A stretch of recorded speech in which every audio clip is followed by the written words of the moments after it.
We love a no-bake here on the James B Show, and if it starts with something lemon, it makes me all the happier. What we're going to do is start with 2 packets of lemon pudding. We're going to drop those right down into a medium-sized mixing bowl. Next up, we're going to add just a little bit of milk because we got to get this going with some moisture, friends. Now, this is 2%, but feel free to use whole if you prefer. We're going to add 2 cups of that here into our mixing bowl. Now, what we're going to do is whisk this up. You can use a hand mixer if you like. Whatever it is that makes you happy to make sure we get a real good blend going on our pudding.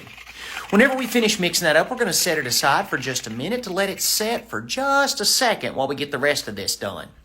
We're going to go ahead and get a box of ginger snaps and go ahead and lay those on the bottom of our dish here. Now this 9x9, usually if we're going to bake something, we're going to spray it with our non-stick spray. But because this is a no-bake dessert, it goes from beginning to end with no heat at all, we're just going to go ahead and leave it as is.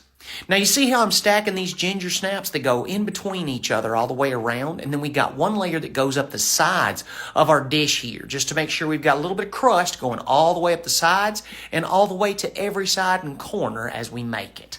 Beautiful. Now we've got a nice little firmness going with our pudding, so we're going to go ahead and kind of ladle that out here with our handy-dandy trusted rubber spatula.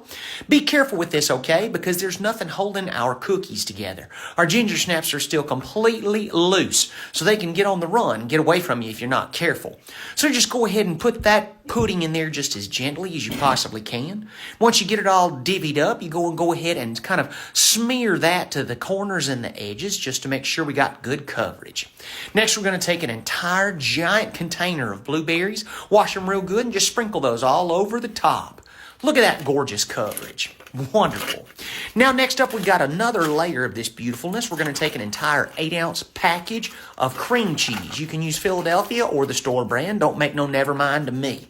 Go ahead and put that in the bottom of your largest mixing bowl with just a little bit of butter, okay? We're going to take almost a full stick of butter and some lemon juice.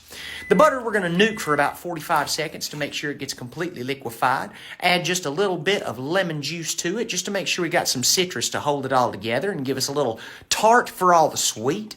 Put that entire stick of butter down in there on top and then get your hand mixer and get to it. Wonderful. Once you get to that kind of consistency, we're going to add 2/3 of a cup of confectioner's or powdered sugar to it. Get back on it with the hand mixer. Just right. Now, y'all know we hate to waste, so we're going to take that spatula and get all the goodie off the side of the bowl and put it down there into the bottom. Now, at this point, we've got a real good firmness going with our beautiful pudding cake. What we're going to do is go ahead and put that extra layer right there on top of all those gorgeous fresh blueberries that we've gone ahead and put into the pudding. And then again, we're going to be super gentle as we go ahead and spread out that top cream layer of this. This lemon blueberry pudding is so good.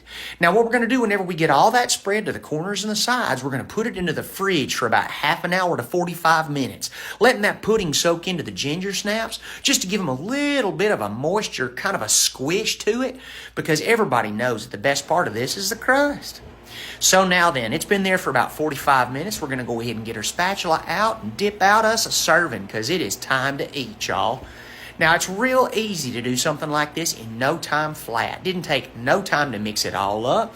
The most time you're going to spend on this is the time that you spend in the fridge, just making sure that all your ingredients come together beautifully. See how it goes so well? There ain't anything left in that little corner there. And that's it, friends. It's super simple. From start to finish, you might be spending half an hour before you're ready to stick a spoon in it. Look at that, how beautiful. Woo! Yes, please.